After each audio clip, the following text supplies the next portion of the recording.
Hello guys, welcome back. In this video I'll show you how to model lace packet using N cloth.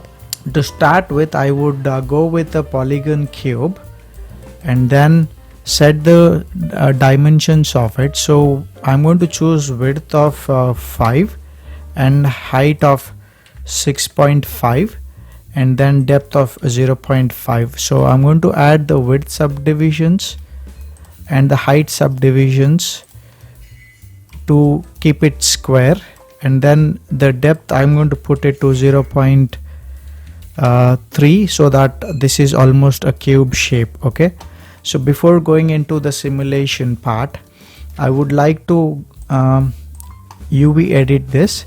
So I've got planar mapping, z-axis. I'll just do that thing. Okay, and I will cut the UVs and then separate them. Okay, and then move that UVs aside. Okay, and also I cut these corners.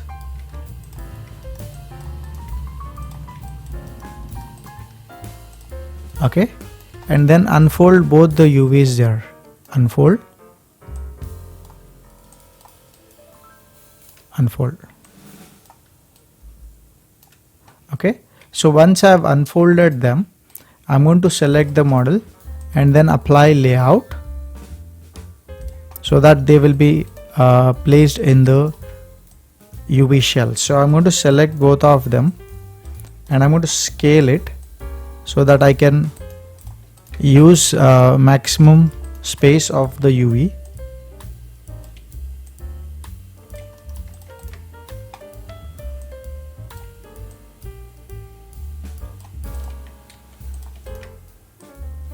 So I'm done with my UVs here. So what I'm going to do is delete the history of this object. So I'm pressing Alt Shift D for that. Once that is done, I'll go to the FX part and go to N cloth and then create the cloth object for this.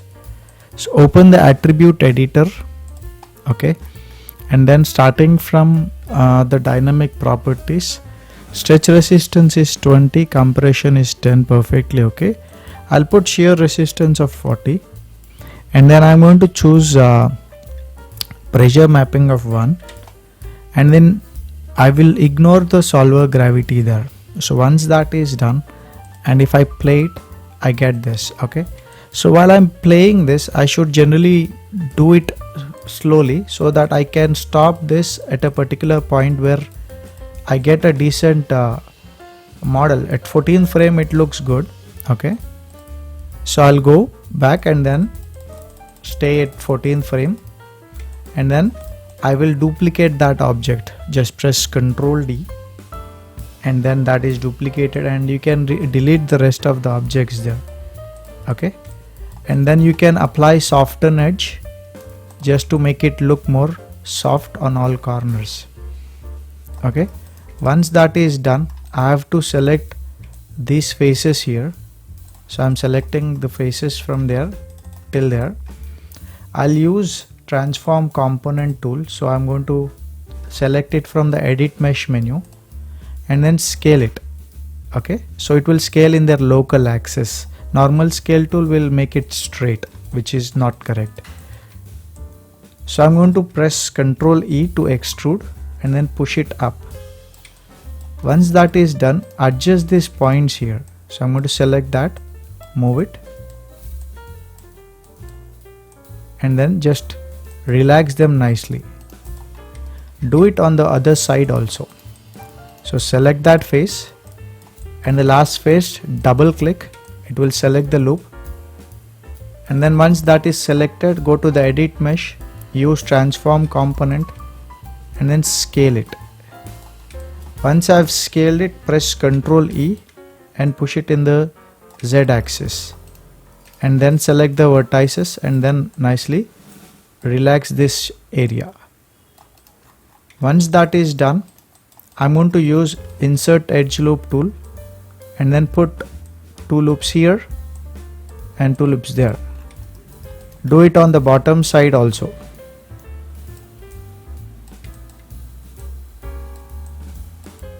Once that is done, press 3 on the keyboard to see how this model is looking after mesh smooth. For the back part, let me select the line here.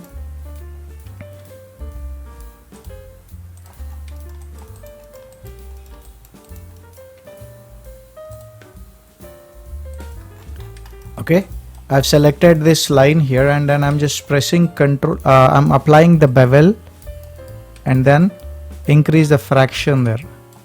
Once that is done, I'm going to select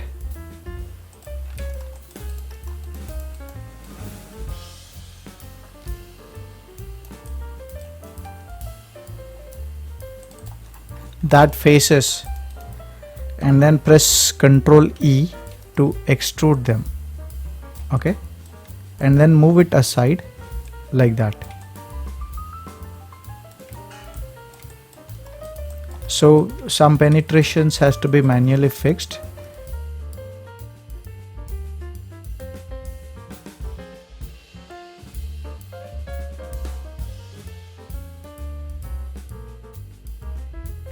So I'm going to use insert edge loop tool and then add a line there.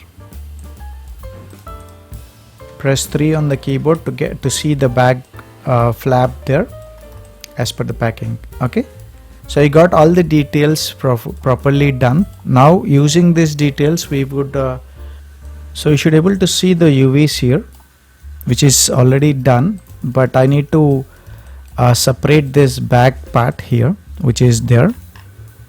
So I'm going to select this middle line and I'm going to cut it. Okay, and once I've cut it, I should able to get that separated. Okay, so I'm going to select this line here. I'm going to cut it there, and from there cut.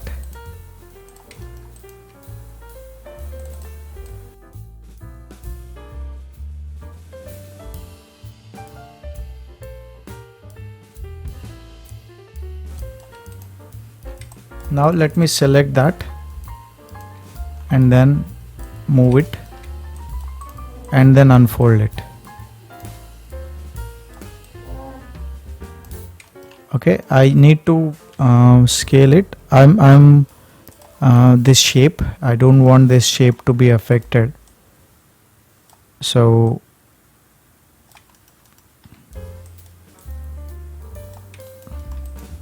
I will select the rest of them and then unfold it.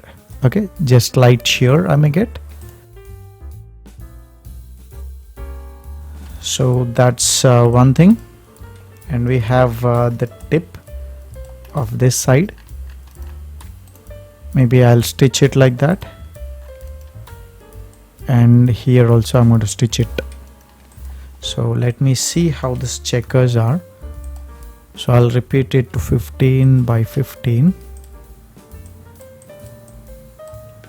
or maybe 50 by 50, and see how this is actually happening. So need to fix some lines there. So go to the UV editor. So this is the face. So I'm going to select that lines and apply unfold. That's gonna fix it. So I need to see how this is actually unfolding.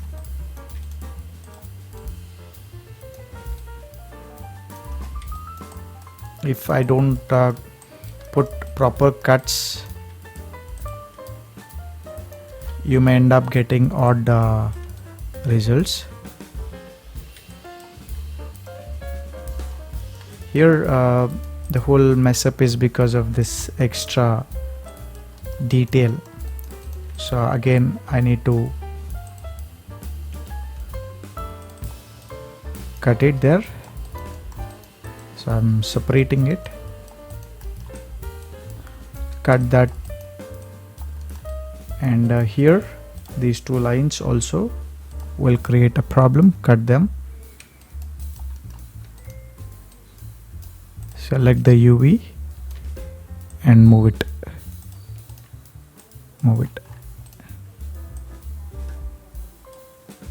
and then unfold it, and it should be nicely separating. So that's the same thing which I need to do on the bottom side. I'll do it quickly. Putting cuts at the right place is very important. So cut there.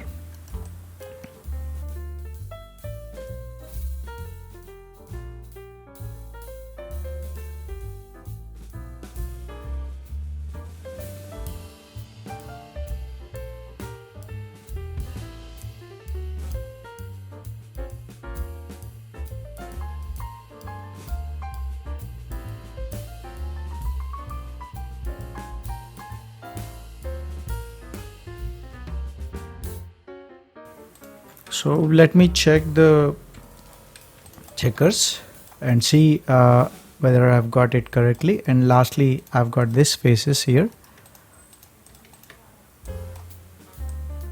I need to unfold them and unfold them.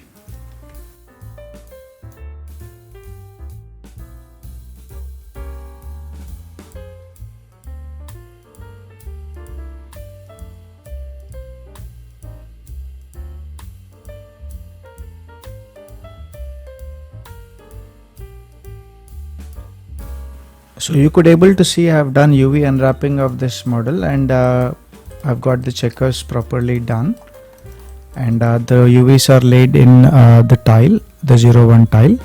So I want to use the traditional Photoshop method because I want to create the lace chips packet layout from scratch. So I will first go to the image and take a snapshot of this. So I'm going to use a PNG here, and then 4096 by 4096 pixels. Apply and close. So that image is saved right now, and I need to open it in the Photoshop. Let me open the UV layout here, and this is the UV layout in a blending mode.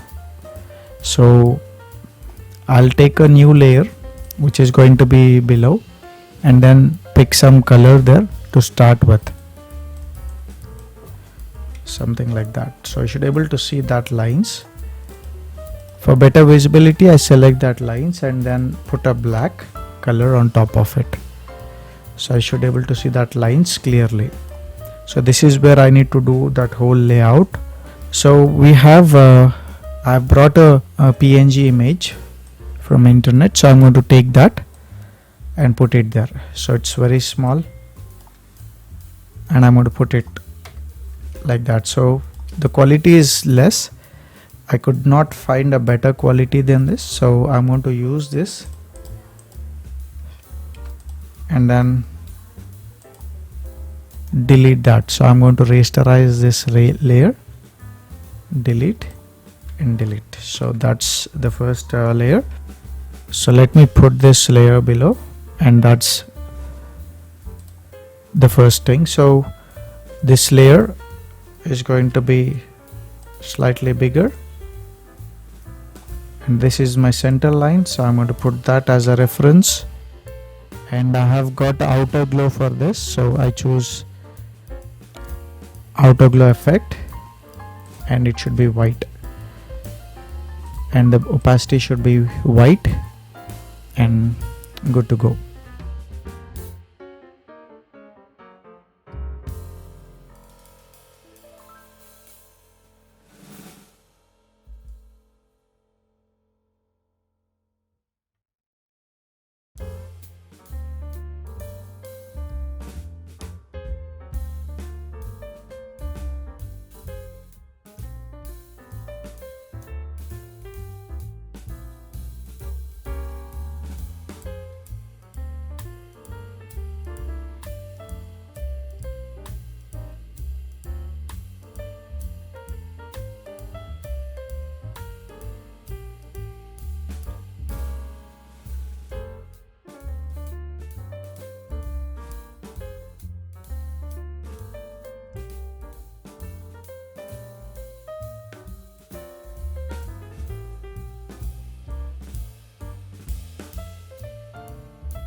So let's export this file into Substance Painter.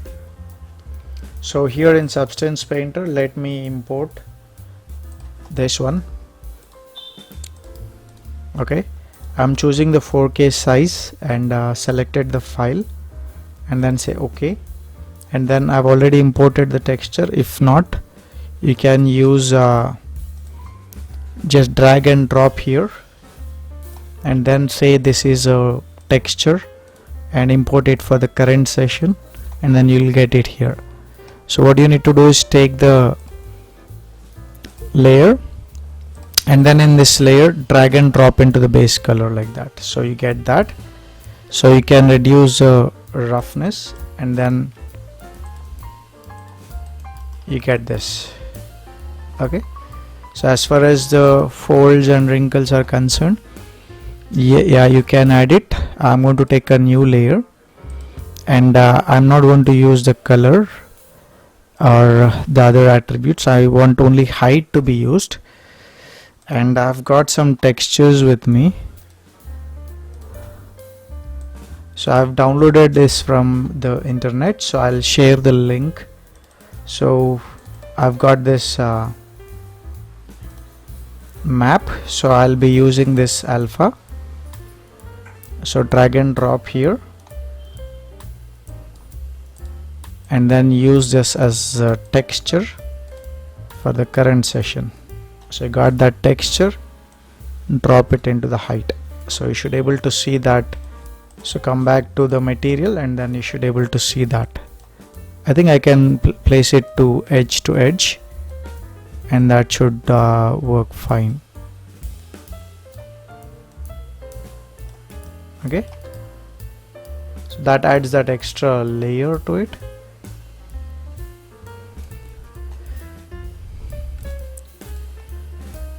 You want to add that on the tip, you can do that also. Just drag and drop and then choose it as a texture, current session, and then take it on into a new layer and then add it into the height.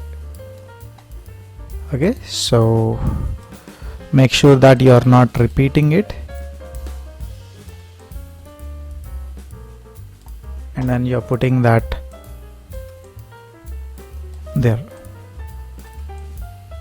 Okay, once that is done, you can choose a black mask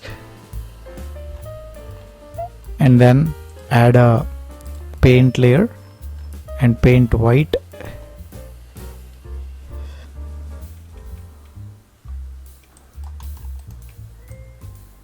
Like that.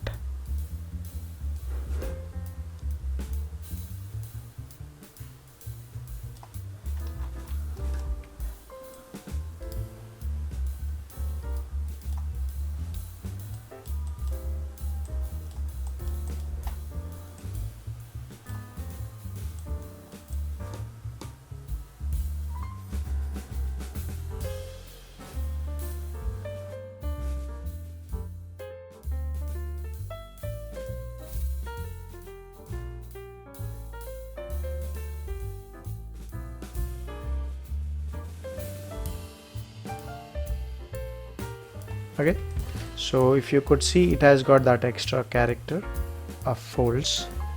So once that is achieved, okay, we can export the textures from here. So let me go to File, Export Textures, and then mainly the normal map and height map. Now what I'm going to do is I'm going to set up a new camera here. There's a camera, I'm going to create it from scratch. So new camera, I'll be putting a focal length of 100 to keep it more orthographic, and I'll go to the render settings and it is 1080 by 1080, or maybe I can choose it to 1920 by 1080 pixels, and then enable the resolution gate. So enable the resolution gate here, so and compose it not exactly center but somewhere here. So I'm selecting the camera and then I'm locking the camera here to avoid the navigation.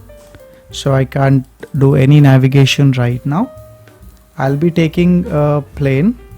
Now once I've got this, I'm going to select my camera view and then scale it like that. Okay, so I'll be assigning a AI standard surface shader, and in the color I'll be taking the ramp and then choose the circular ramp and then pick some color from there. Interpolation, set it to none, and then I want to take slightly orangish color.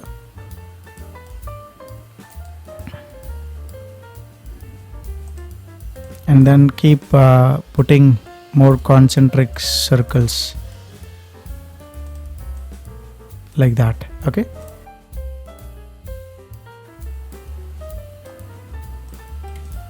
I should keep this plane as close as possible to the object. So I just wanted it to be more here, and then the circles going out, so I can put some text here. So I've got this set up right now. So I'm reducing the specular weight to 0.15 and then put roughness to 0.4. Once that is done, I'll be creating a light, area light. So I'm scaling that light and then rotating it, and then just putting that light above and behind the camera like that. And then come back to the camera and then put the exposure value of maybe 14, and then check how far this intensity is going to work for you. So I'll put somewhere 13. That should, okay, I'm putting a 13.2 intensity there. Now if you could see, the lace packet is pretty flat and boring, so I select that texture, that shader, go to the geometry. In the bump map I choose the file and browse the normal map. Okay, and then I choose the color space to raw, and then use this as tangent space normal. I'm going to store that and I'm going to re-render it, and you should be able to see that folds what we have actually painted, and it's adding that extra character to the packet. And to add that and also increase the indirect lighting of this to 3 here. So what that actually does is it gives more bounce light contribution. It's way too much, and I'm going to put it to 2. Make sure that it stopped, so that light is bouncing when I double this value. I'll also add a sky dome light and then put an intensity of 0.1, so that adds that extra ambience to the photograph. So we got that noise in the light, so I'm going to select the area light, and we have this samples here. It is 1. I'm going to put it to 3, and then let me check the shadows there. That's much better.